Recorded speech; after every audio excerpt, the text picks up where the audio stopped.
تخيل معايا لو قلت لك ان في زرار سحري في جسمك مجرد ما بتضغط عليه بيبدا يصلح نفسه بنفسه. مش بس كده، ده كمان بيحرق الدهون ويجدد شبابك ويخلي مخك انشط من اي وقت، وكمان بيحميك من الاصابه بالكانسر.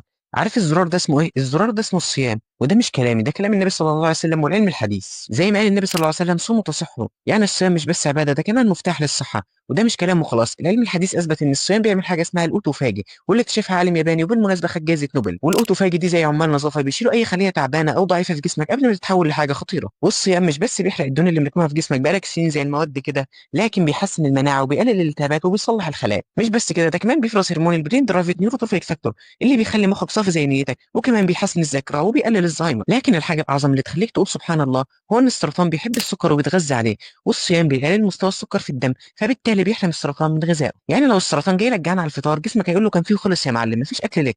وفي النهايه لو عجبك الفيديو ما تنساش تحط لايك واشتراك في القناه وتشير الفيديو لاصحابك. كان معكم بلال ماجد، سلام.